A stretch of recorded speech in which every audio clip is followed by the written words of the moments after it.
St. Juan's home for the ADD.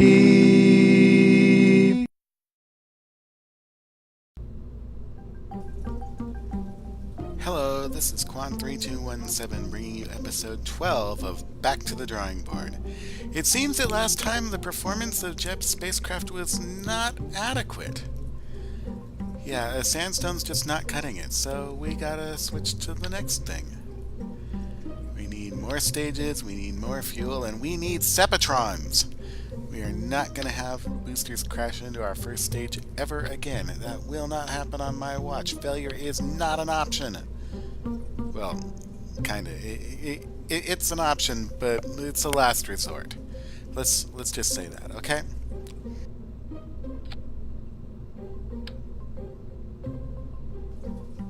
And so the first thing that we're going to try on Ranger here is we're going to add some liquid boosters. We're going to spend some time messing around with cross-feeding, but I never really was happy with it. I'll have to keep working on it, maybe for Ranger Baker. But, we'll throw some nose cones on this, and maybe if we just fly it well, it will work. I mean, the more I think about it, the more I think that the reason that Sandstone Zebra L failed was because it just wasn't flown very well in the boost. Well, we'll see how well we can fly this one.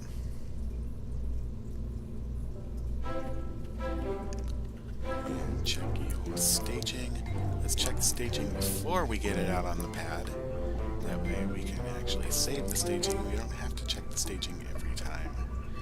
And for crew, yep, we'll give Jeb another ride. Give him another chance. 3, 2, 1, blast off. No one actually says blast off in the space biz. It's like a purely Hollywood thing. I think blast off is a thing that demolition experts do. Doesn't have quite as much get up and go as a Sandstone did, but that's as expected because it's got the same boosters hauling more payload. And the whole point of this isn't that we're going to get more speed out of the first stage, but that the next stage is going to start above the ground at some positive speed.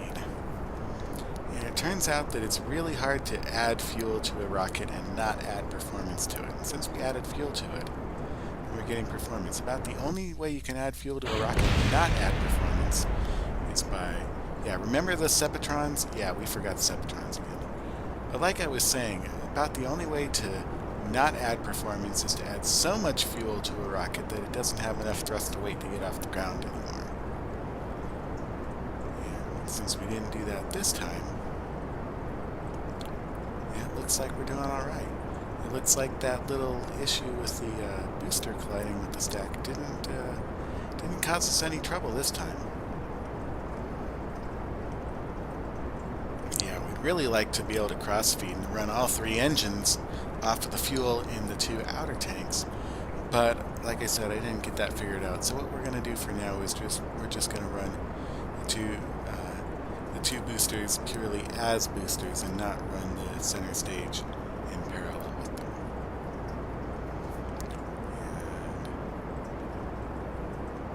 And how are we doing? Yeah, we're getting there. This is a much better launch than Jeb's last launch.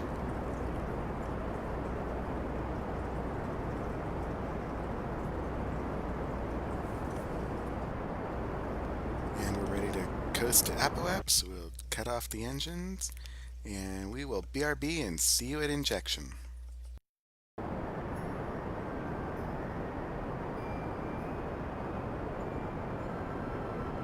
And we have booster burnout and staging. Dagnabbit! Well, there goes about 2,000 meters of Delta V. Yeah, Jeb, you are not going to the moon again. Yeah, we're not even going to bother with going to orbit this time.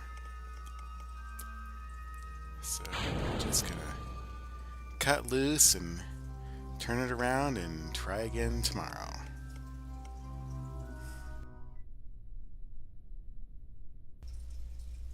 Now, unlike American capsules, I always try to land on land, basically so that I have a spot to plant a flag if I want. And this time I was coming down, I was trying to turn the capsule during entry and during the parachute. You can see it leaning there on SAS, trying to get to the beach and landing just shy in the water, just shy of the beach. For one thing, if we landed on the beach, the seismometer would have worked. Yeah, well, let's see if we can get some temperature. Any, yep, we got temperature from the water this time. We'll get pressure from the water. And, yeah, well, it's not a total loss. We'll get some science out of this, but it's certainly not going to the moon.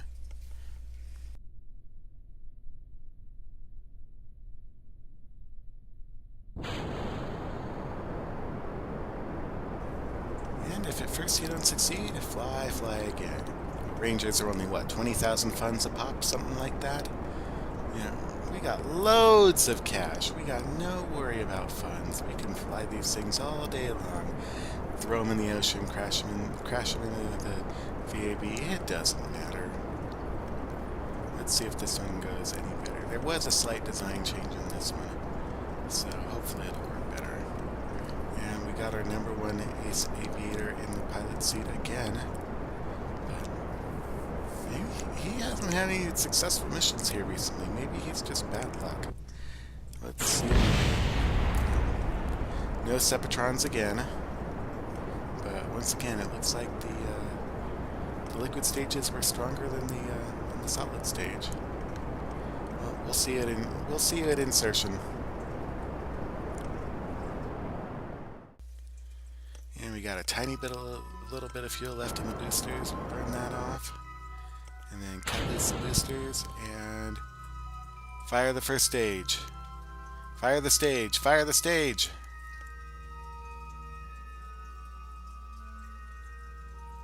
Come on. I checked my staging. That's not how it was supposed to work.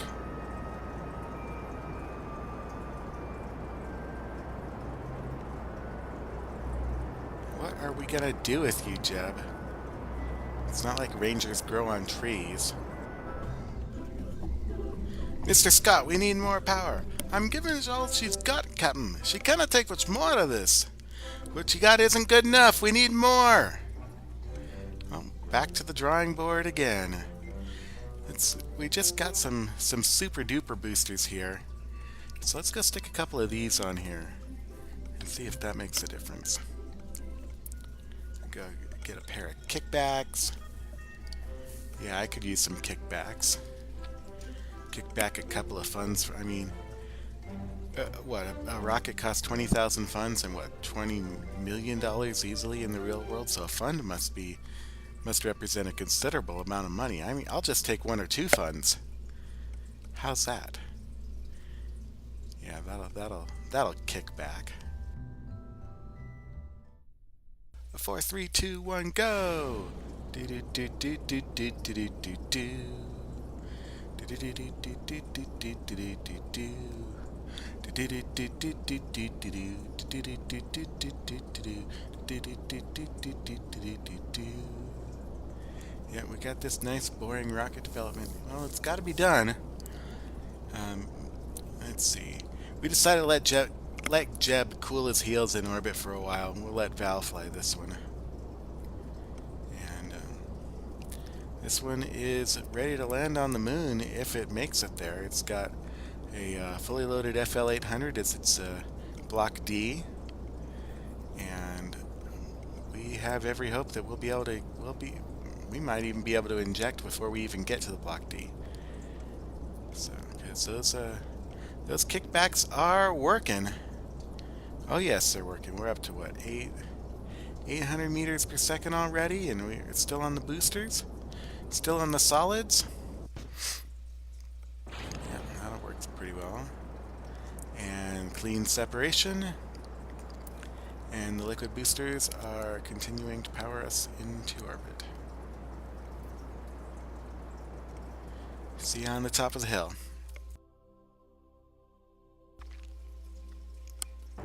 Yeah, look how much fuel is left in those boosters. So yeah, we should have no problem getting getting into orbit, and I don't think we won't even need to touch Block D to get into orbit. So.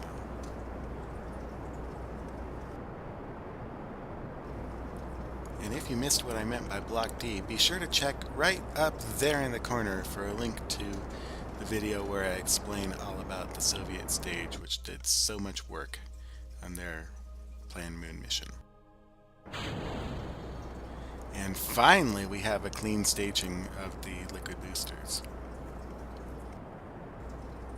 I'll have to check the tape, but I think I know what the problem was on the previous versions. I think that the crossfeed was going the wrong direction, and that the boosters were drinking out of the center tank, which means that when they were dropped and the center engine finally started wanting to go, there wasn't any gas left for it.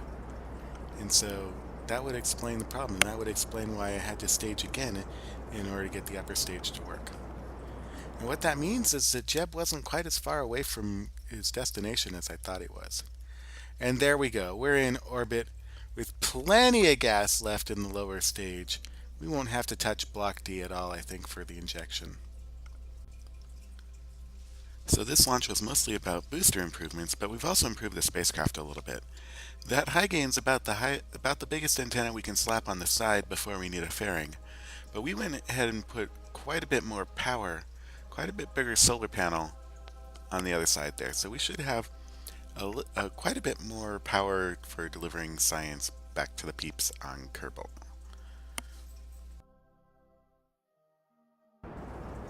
Well, this burn's going to take a little bit more than we've got left in the lower stage, but we're only going to be using a couple hundred meters per second on the upper stage, and it's got 4,000.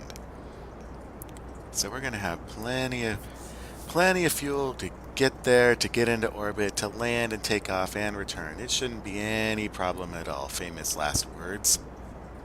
Just wish we could have ditched the fins early, because we don't need fins once we're up in space like this. And there we go. There goes the Ranger lander, carrying Valentina towards the surface of the moon and towards her destiny. Crew reporting in from space!